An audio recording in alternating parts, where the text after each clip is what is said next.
the actors would welcome. It's the Pierre Burton Show, the program that comes to you from the major capitals of the world.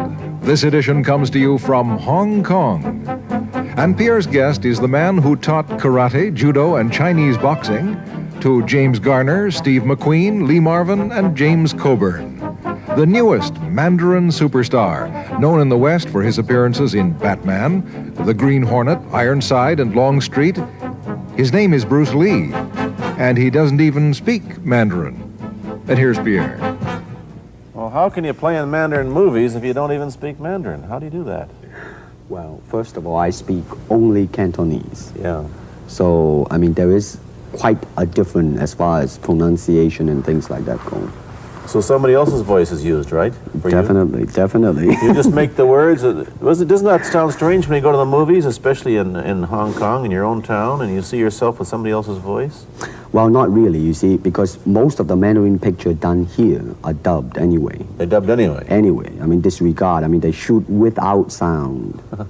So it doesn't, make any difference. Your lips never quite make the right words, do they? Well, that's where the difficulty lies, you see. I mean, in order to, because the Cantonese have a different way of saying things, different from the Mandarin. Yeah. So I have to find, like, something similar to that and keep a kind of a feeling going behind that. Something that matching the Mandarin deal. Like the old silent days. Complicated? Like the old silent days. But I gather in the movies made here, the dialogue is pretty stilted anyway. Yeah, I agree with you. I mean, see, to me, a motion picture is motion. Yeah. I mean, you gotta keep the dialogue down to the minimum. Did you look at many Mandarin movies before you started playing in the first one? Yes. What did you think of them when you saw them? Quality-wise, I mean, I have to admit that it's not quite up to the standard. However, it is growing, and it is getting higher and higher and going toward that standard, that what I would term quality. They say the secret of your success in that movie, The Big Boss, which was such a success, you rocketed you to stardom in Asia, was that you did your own fighting. As an expert in the various martial arts in China, what did you think of the fighting that you saw in the movies that you studied before you became a star? Well, I mean, definitely in the beginning, I had no intention or whatsoever that what I was practicing and what I'm still practicing now would lead to this to begin with. But martial art has a very, very deep meaning as far as my life is concerned, because as an actor, as a martial artist, as a human being, all these I have learned from martial art. Maybe for our audience who doesn't know what it means, you might explain exactly what you mean by martial art. Right. Martial art include all the combative arts like karate or karate, judo, Chinese kung fu or Chinese boxing, whatever you call it. All those. You see, like Aikido, Korean, I can go on and on and on. But it's a combative form of fighting. I mean, it's not, some of them became sport, but some of them are still not. I mean, they use, for instance, kicking to the groin, jabbing fingers at the eyes, and things like that. No wonder you're successful in the Chinese movies. They're full of this kind of action anyway. They needed a guy like you could... Violence, man. So you didn't have to use a double when you moved into the motion picture world here. You did it all yourself. Right. Can you break 5 or 6 pieces of wood with your hand or your foot? I'll probably break my hand and foot. But tell me a little bit... you set up a school in Hollywood, didn't you, for people like James Garner and Steve McQueen and the others? Yes. Why would they want to learn Chinese martial art? Because of a movie role? Not really. I mean, most of them, you see, to me, at least the way that when I teach it, all type of knowledge ultimately means self-knowledge. So therefore, they're coming in to, and ask me to teach them not so much of how to defend themselves or how to do somebody in, rather, they want to learn to express themselves through some movement, be it anger, be it determination, or whatsoever.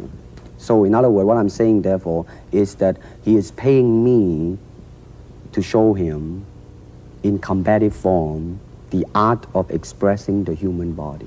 Which is acting, in a sense, isn't it? Well, or it would be a useful tool for an actor to have. It's, I mean, it might sound too philosophical, but it's acting or acting unacting. If you... You've lost me. I have, right? So what I'm saying, actually, you see, I mean, it's a combination of both.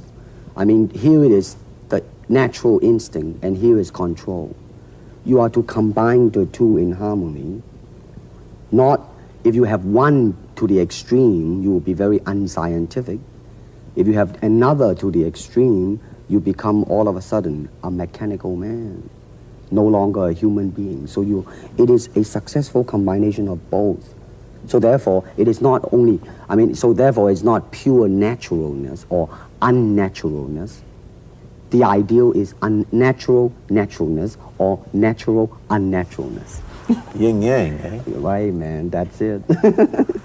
One of your students, James Coburn, played in a movie called Iron Man Flint, in which he used karate. Is that what he learned from you? He learned it after. Oh, he went yeah. After he played in Iron Man Right, Flint. right. You see, actually, I do not teach, karate because I do not believe in styles anymore. I mean, I do not believe that there is such thing as like Chinese way of fighting or the Japanese way of fighting or whatever way of fighting, because unless human beings have 3 arms and 4 legs, we will have a different form of fighting. But basically, we have only 2 hands and 2 feet. So styles tends to not only separate man, because they have their own doctrines, and then the doctrine became the gospel truth, that you cannot change, But if you do not have styles, if you just say, well, here I am, as a human being, how can I express myself totally and completely? Now, that way, you won't create a style, because style is a crystallization, I mean, that way, it's a process of continuing growth. You talk about Chinese boxing. How does it differ from, say, our kind of boxing? Well, first, we use the feet. That's and then we use the elbow. And you use the thumb, too? You name it, man. We use it all. You have to, you see, because, I mean, that is the expression of the human body. I mean, everything, I mean, not just the hand. And when you're talking about combat, well, I mean, if it is a sport, now you're talking about something else. You have regulations, you have rules. But when you're talking about fighting as it is, no rules. With no rules. Not real fighting. Well, then, baby, you better train every part of your body. And when you do punch, now I'm leaning forward a little bit, hoping not to hurt any camera angle. I mean, you gotta put the whole hip into it and snap it and get all your energy in there and make this into a weapon. I don't want to tangle you in any dark that right now. You came at me pretty fast there. What is the difference between Chinese boxing and what we see these young men doing at 8 o'clock every morning on the rooftops in the parks called shadow boxing, which they're always... Well, actually, you see, that is part of Chinese boxing. It is. There are so many schools. Everybody here seems to be, going like this all the time. Well, that's good. I'm very glad. I'm very glad to see that, because at least somebody is caring for their own body, right? Yeah. I mean, that's a good sign. Well, it's a kind of a slow form of exercise, which is called Tai Chi Chuan. I'm speaking Mandarin just now. Yeah. Cantonese, Tai Chi Kun, okay? I see. And it's more of an exercise for the elderly, not so much for the young. Give me a demonstration. Show me. Can you do a little bit of it? Just so the hand-wise is very slow. Oh, is it? And you push it out, but all the time you are keeping the continuity going. Bending, stretching, everything, suppose, you just keep it moving. It's like a ballet dancer there. Yeah, it is. I mean, to them, you see, the idea is running water never grows stale. So you got to just keep on flowing. Of all your students, famous, James Garner, Steve McQueen, Lee Marvin, James Coburn, Roman Polanski, which was the best, who adapted best to this Oriental form of exercise and defense? Well, depending, okay? Now, as a fighter, Steve McQueen Now, he is good in that department because that son of a gun got the toughness in him. Yeah. I see it on the screen. I mean, he would say, all right, baby, here I am, man. You know, and he'll do it. Yeah. Now, James Coburn is a peace-loving man. Yeah, I met him. Right? I mean, you've met him. I mean, he's really, really nice. I mean, super mellow and all that. I mean, you know, I mean, now he appreciates the philosophical part of it. Therefore, his understanding of it is deeper than Steve. So it's really hard to say. You see what I'm saying now? I see. I mean, it's different. So that's, I mean, depending on what you see in it. Interesting that we don't, in our world, and haven't since the days of the Greeks who did, combined philosophy and art with sport. But quite clearly, the Oriental attitude is that the three are facets of the same things. Man, listen, you see, really, to me, okay, to me, ultimately, martial art means honestly expressing yourself. Now, it is very difficult to do. I mean, it is easy for me to put on a show and be cocky and be flooded with a cocky feeling and then feel like pretty cool and all that.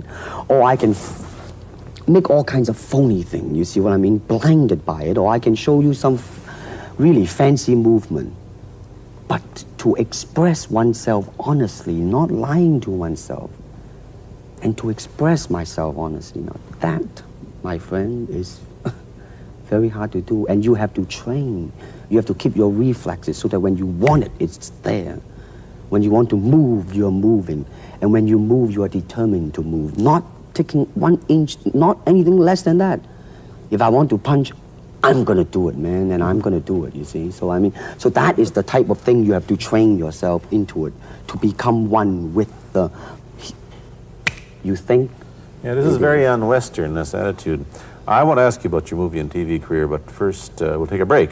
Then I'll be back with Bruce Lee. I've been talking to Bruce Lee mainly about the Chinese martial arts, which include things like Chinese boxing, karate, and judo, which is what he taught when he was in Hollywood. After he left the University of Washington, where he studied, of all things, philosophy, if you can believe that. He did, but that, perhaps you understand why the two go together from the first half of this program. And you can perhaps understand how he got into films. He knew a lot of actors, but I'm told that you got the job on the Green Hornet, where you played Kato the chauffeur, mainly because you're the only Chinese-looking guy who could pronounce the name of the leading character, Britt Reed. I meant that as a joke, of course.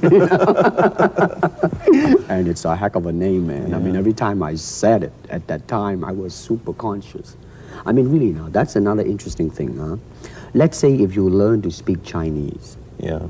And it's very, I mean, it's not difficult to learn and speak the word.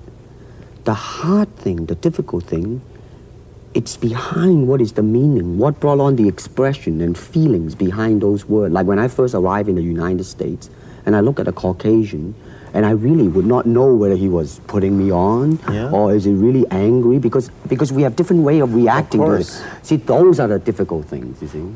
It's almost as if you came upon a strange race where a smile didn't mean what it does to us. In fact, a smile doesn't always mean the same, does it? Of course not. Yeah, I just thought of that. Tell me about the big break when you played in Longstreet. I must tell the audience that Bruce Lee had a bit part or a supporting role in the Longstreet series, and this had an enormous effect on the audience. What was it? Well, you see, the title of that particular episode of Longstreet is called The Way of the Intercepting Fist. Now, I think the successful ingredient in it was because I was being Bruce Lee. Yourself. Myself, right. And did that part, just express myself, like I say, honestly express myself at that time. And because of that, I brought, favorable mentioning in like New York Times, which says like the Chinaman who incidentally came off quite convincingly enough to earn himself a television series and so on and so on and so forth. Can you remember the lines by Sterling Siliphant, the key lines? He's one of my students, you know that? Was he too? Yes. You've had everybody as your student. But you read, there were some lines that express your philosophy. I don't know if you remember them or not. Oh, I remember that. I Let's said, hear. this is what it is, okay? You're talking to Longstreet, played by James Francesca. I said, empty your mind. Be formless, shapeless, like water. Now you put water into a cup, it becomes the cup. You put water into a bottle, it becomes the bottle. You put it in a teapot, it becomes the teapot. Now water can flow or it can crash. Be water, my friend. Like that, you see? Yeah, I see. I get the idea. I get the power behind it. So now, two things have happened. First, there's a pretty good chance that you'll get a TV series in the States called The Warriors, in which you use what, the martial arts in a Western setting? That was the original idea. Now, Yeah. Paramount, you know, I did Longstreet for Paramount, and Paramount wants me to be in a television series. On the other hand, Warner Brother wants me to be in another one, but both of them, I think, they want me to be in a modernized type of a thing. And they think that Western idea is out. But Whereas you would use, you want to do the Western, eh? I want, because you see, I mean, how else can you justify all these punching and kicking and violence except in that period of the West? I mean, in nowadays, I mean, you don't go around on the street kicking people or punching people. Because if you do, that's it. I mean, I don't care how good you are, you know. But this is true also of the Chinese dramas, which are mainly costume dramas. They're all full of blood and gore over here. You mean here? Yeah. Well, unfortunately, you see, I hope that the picture I am in would either explain why the violence was done, whether right or wrong or whatnot. But unfortunately, pictures, most of them here, are done mainly just for the sake of violence. You know what I mean? Like, you know, fighting for 30 minutes, get stabbed 50 times. And well, I'm fascinated. Let me give you your microphone back. I'm fascinated that you came back. I am a martial artist. You came back to Hong Kong on the verge of success in Hollywood and full of it. And suddenly, on the strength of one picture, you become a superstar. Everybody knows you. You have to change your phone number. You get mobbed in the streets. Now, what are you going to do? Are you going to be able to live in both worlds? Are you going to be a superstar here, or one in the States, or both? Well, let me say this. First of all, the word superstar really turned me off, and I'll tell you why. Because the word star, man, it's an illusion. It's something what the public calls you. You should look upon oneself as an actor, man. I mean, you would be very pleased if somebody say, hey, man, you are a super actor. It is much better than, you know, superstar. Yeah, therefore, you've got to admit that you are a superstar. You're not going to, if you're going to give me the truth. I am now. I'm honestly saying this, okay? Yes, I have been very successful. Yeah. Okay? But I mean, I think the word star I mean, I do not look upon myself as a star. I really don't. I mean, believe me, man, when I say it.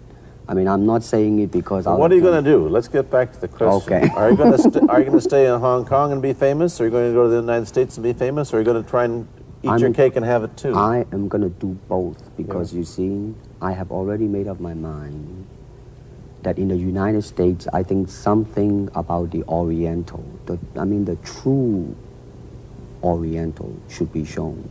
Hollywood sure as heck hasn't. You better believe it, man. I mean, it's always that pigtail and bouncing around, chop, you know, with the eyes slant and all that. And I think that's very, very out of Is it true that you were, the first job you had was being cast as Charlie Chan's number one boy? Yeah, number one son, yeah. No, they never made the movie. No. They were going to make it into like a new Chinese James Bond type of a thing. Now that, you know, the old man Chan is dead, Charlie is dead, and his son is carrying on. But they didn't do that. No.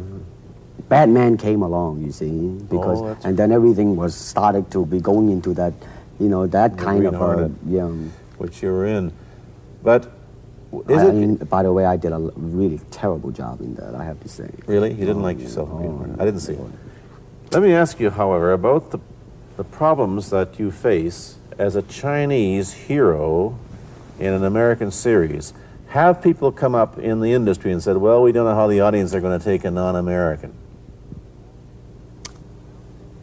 Well, such question has been raised. In fact, it is being discussed, and that is why The Warrior is not going to be on. I see. You see, because unfortunately, such thing does exist in this world, you see, like, I don't know, certain part of the country, right? Where, like, they think that business-wise, it's a risk. And I don't blame them, I mean, in the same way, it's like in Hong Kong, if a foreigner come and became a star, if I were the